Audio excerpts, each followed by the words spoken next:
India and Pakistan, two nuclear-armed neighbors locked in a perpetual struggle. Their shared history is a tapestry woven with threads of unity and division. Yet for over 7 decades, the shadow of conflict has obscured the promise of peace. The recent border clashes, the suspension of essential resources, and the specter of war remind us of the fragility of peace. But beneath the surface of this geopolitical struggle lies a deeper, more insidious conflict.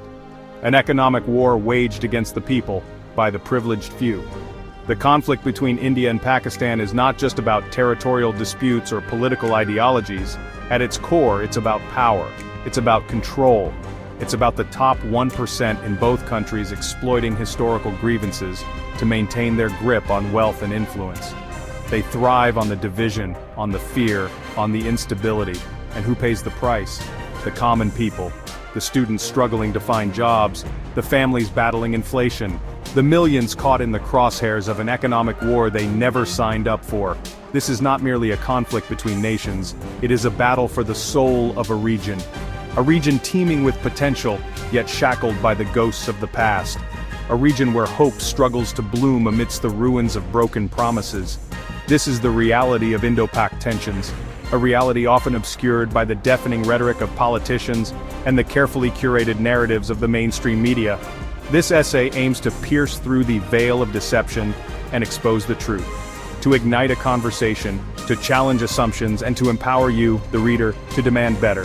The time for complacency is over. The time for truth is now.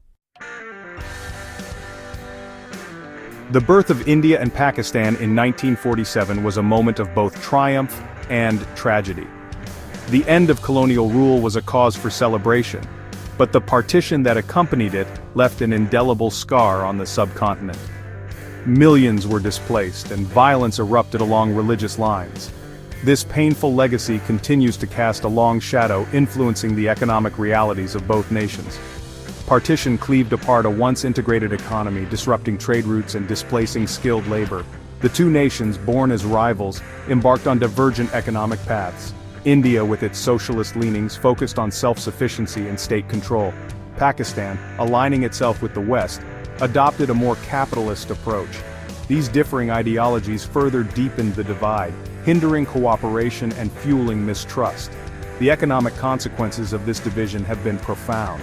Instead of leveraging their shared history and resources for mutual benefit, India and Pakistan have been locked in a cycle of mistrust and competition.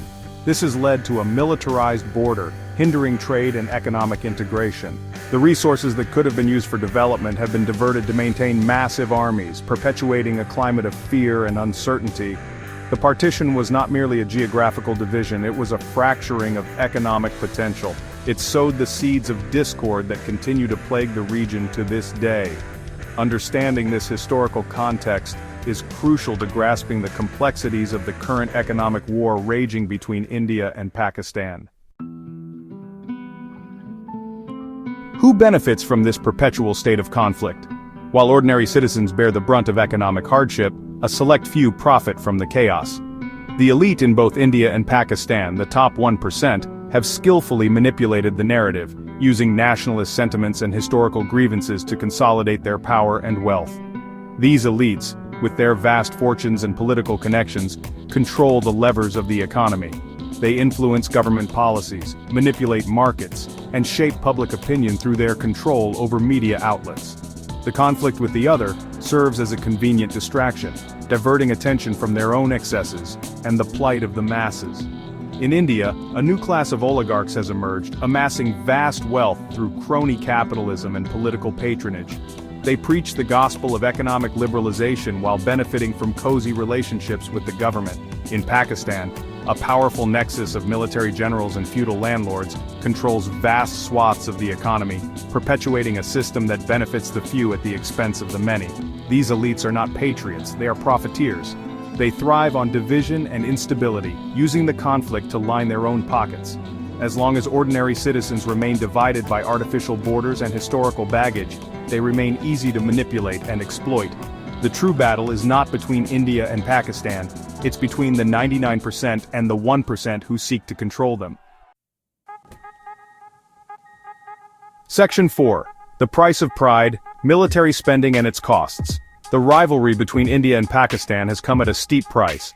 Both nations allocate a significant portion of their budgets to defense spending, prioritizing military might over human development. This militarization of the economy has had a crippling effect on both countries, diverting resources from essential sectors like education, healthcare, and infrastructure.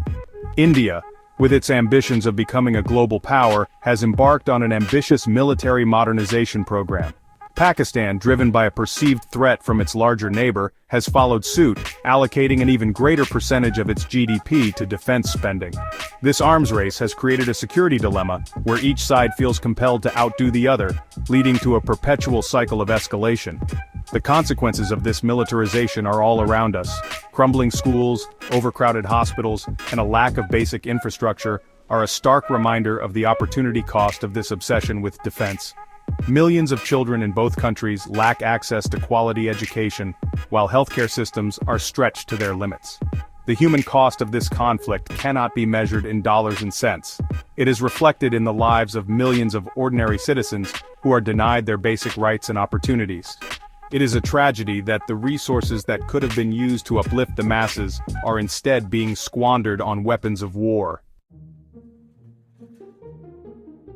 Section 5. The Global Recession adding fuel to the fire. The global recession has only exacerbated the economic woes of both India and Pakistan. The slowdown in global trade, coupled with rising inflation and unemployment, has hit both economies hard. The most vulnerable sections of society, already struggling to make ends meet, have been pushed further into poverty. In India, the recession has exposed the fault lines of an economy grappling with inequality and a lack of jobs. The informal sector, which employs a majority of the workforce, has been hit particularly hard. The dreams of millions of young Indians seeking a better future have been shattered by the harsh realities of a shrinking job market. Pakistan, already facing a balance of payments crisis, has been pushed to the brink by the global economic downturn. The country has been forced to seek bailouts from international lenders, imposing harsh austerity measures that have disproportionately impacted the poor. The rising cost of living has led to widespread protests and social unrest.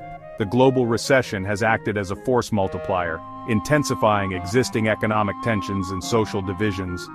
The gap between the rich and the poor has widened, fueling resentment and instability.